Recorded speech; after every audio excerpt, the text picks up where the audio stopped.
Untuk membandingkan dua scheduler berbeda, kita perlu melakukan submit job sekaligus dari beberapa user. Maka dari itu, kami membuat dan mengkonfigurasi beberapa virtual user hingga dapat mengirimkan job ke cluster Hadoop. Adapun tahapannya dimulai dengan memastikan cluster Hadoop multinode siap menerima job dari virtual user. Untuk ini telah dikonfigurasi pada praktikum sebelumnya dengan setting environment untuk multinode, membuat server slave dari server master, setting SSH antar server pada server master, konfigurasi Hadoop Distributed File System atau HDFS, dan konfigurasi Yet Another Resource Negotiator atau YARN. Namun untuk pengiriman job dari klien yang memiliki alamat IP di luar LAN server OpenStack di mana cluster Hadoop berada, maka beberapa konfigurasi perlu disesuaikan, yaitu pada file core site, value dari property fs.defaultfs, alamat HDFS-nya menggunakan hostname dari master server yang telah didaftarkan pada file /etc/host. Pada file HDFS site, di server master ditambahkan properti dfs.namenode.rpc-address dengan value 0.0.0.0 dengan port 9000 agar namenode dapat berkomunikasi dengan datanode yang berada pada LAN OpenStack dan klien HDFS yang terhubung melalui virtual network Zero Tier. Pada intinya, properti ini diperlukan untuk menentukan alamat dan port namenode yang tepat, karena namenode di sini memiliki dua alamat IP, yaitu dari LAN OpenStack dan VN Zero Tier. Selain itu, file yarn site pada master juga ditambahkan properti untuk listen ke semua jaringan baik LAN OpenStack maupun VN Zero Tier, dan juga properti untuk scheduler yang akan diperbandingkan dengan scheduler default. Adapun file /etc/host pada server master dan slave menggunakan alamat IP LAN OpenStack, sedangkan pada klien untuk hostname server masternya menggunakan alamat IP VN Zero Tier, karena klien hanya terhubung langsung dengan server master melalui VN Zero Tier. Di sini mungkin timbul pertanyaan, bagaimana klien dapat terhubung dengan server slave? Nah, untuk pertanyaan ini nanti akan terjawab. Jadi, tonton video ini sampai selesai. Setelah memastikan cluster Hadoop multinode siap, selanjutnya membuat VM klien di perangkat yang berbeda dengan cluster Hadoop dan mengkonfigurasi klien dimulai dengan menginstal Java dengan perintah sudo apt install openjdk versinya berapa bisa disesuaikan -jdk. Kemudian mengkonfigurasi path variable environment di /etc/environment dan .bashrc. Lalu membuat user bernama Hadoop user dan mengatur hak aksesnya agar dapat menjalankan Hadoop jika belum ada. Mengkonfigurasi SSH agar klien dapat terhubung dengan server Hadoop tanpa password. Lalu menambahkan mapping IP dan hostname untuk semua server di cluster Hadoop pada /etc/host sesuai yang sudah dipaparkan pada tahap sebelumnya. Selanjutnya menyalin semua file Hadoop yang ada pada server master. Ini membutuhkan waktu yang lama.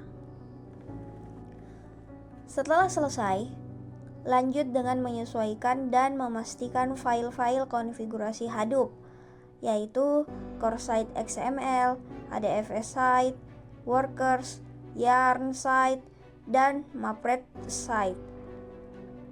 Setelah membuat VM klien dan mengkonfigurasi file-file Hadoop, klien belum bisa menyimpan data ke HDFS dan mengirim job, karena VM klien tidak dapat menemukan data node yang berada pada server slave. Padahal, klien perlu terhubung dengan data node dan node manager untuk menyimpan dan mengolah data. Untuk itu, tahap selanjutnya mengkonfigurasi port forwarding via server master. Dengan menggunakan server master sebagai source proxy, pada klien diinstal proxy chains 4 dan dikonfigurasi untuk menggunakan dynamic chain dan source 5 agar dapat menjalankan Hadoop melalui server proxy, dalam hal ini server master, sehingga klien dapat menemukan server slave. Setelah konfigurasi port forwarding, selanjutnya menguji simpan dan olah data dari klien menggunakan proxy chains 4.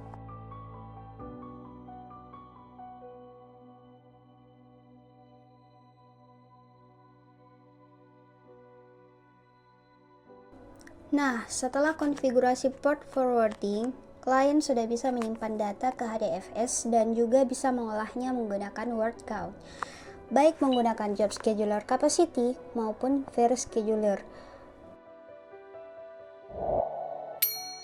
Setelah mengkonfigurasi beberapa virtual user hingga masing-masing dapat mengirim job ke cluster Hadoop, pengujian cluster Hadoop untuk membandingkan capacity dan var scheduler dilakukan dengan mengirim beberapa job sekaligus pada waktu bersamaan.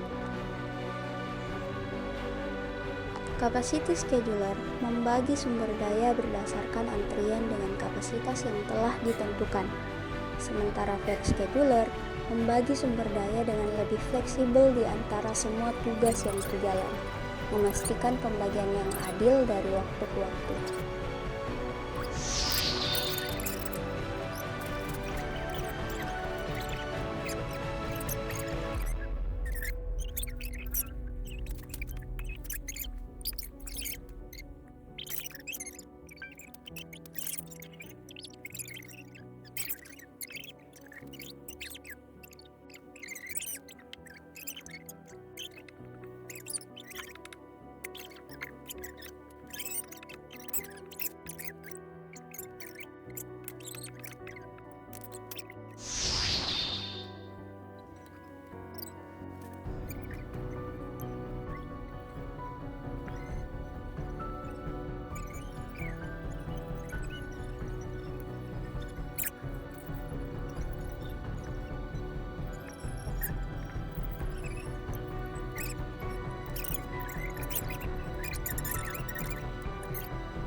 Jika diperhatikan dengan seksama, seperti yang telah saya paparkan sebelumnya, capacity scheduler membagi resource berdasarkan antrian dengan kapasitas yang telah ditentukan dan bersifat fix.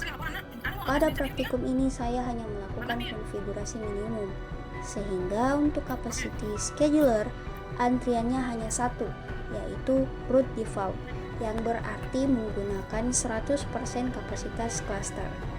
Itulah mengapa pada simulasi dengan capacity scheduler, job yang dikerjakan dalam satu waktu hanya satu saja, karena satu job ini menggunakan keseluruhan kapasitas cluster.